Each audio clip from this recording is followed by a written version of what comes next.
Perfect gift comes from the lord. సంపూర్ణమైన ప్రతి వరం నీ దగ్గర నుండి వస్తుందయ్యా. యేసు బ్రదర్కి వస్తే మాకేమొస్తుందండి?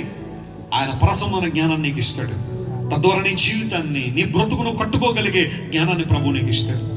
యేసు బ్రదర్కి వస్తే మాకేమొస్తుందండి? లోకం ఇవ్వలేని సమాధానాన్ని యేసు ప్రభు ఉచితంగా నీకు ఇస్తారు. శాంతిని అనుగ్రహిస్తారు. ఈ శాంతి సమాధానాలు నీకు ఉన్నతమైన పదంలో నడవడానికి ఉపయోగపడతాయి. యేసు ప్రభు రావడం ద్వారా కలిగే మూడో ప్రయోజనం ఏంటి అంటే ఆయన విమోచన ఇస్తాడు, విడుదల ఇస్తాడు. ఈ లోకంలో ఏ ఒక్కరూ నీ పాపము నుండి, నీ బానిసత్వం నుండి, ఆధ్యాత్మిక బంధకాల నుంచి నేను విడుదల చేయరు, కానీ క్రీస్తు ప్రభు మాత్రమే నీకు విడుదల ఇవ్వగలడు. ఆయన వైపు మనం తేల్చుద్దామా? జాన్ వెస్లీ గారు, ఈ రాత్రి నేను దేవుని సువార్తను విన్నాను. I heard the gospel that is written in the Bible. Jesus came to this world and he took my place. మన అతిక్రమ క్రియలను బట్టి ఆయన గాయపరచబడ్డాడు. మన నిమిత్తం ఆయన దెబ్బలు తిన్నాడు. మన సమాధానకరమైన శిక్ష, సమాధానార్థమైన శిక్ష యేసు ప్రభు మీద పడింది. The book of Isaiah talks about substitution.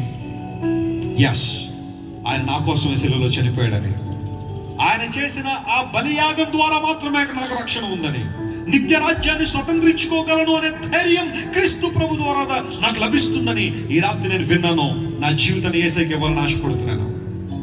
ఆ పాపము కలిగిస్తున్న భ్రాంతి నుండి, ఆ గిల్ట్ నుండి నేను విడుదల పొంది క్రీస్తు బిడ్డగా మార్చబడతాను అని ఎవరైనా నిర్ణయం తీసుకుంటే మీరున్న స్థలంలో మీ కుడి చేయి చూపించి నేను మీకోసం ప్రార్థన చేస్తాను.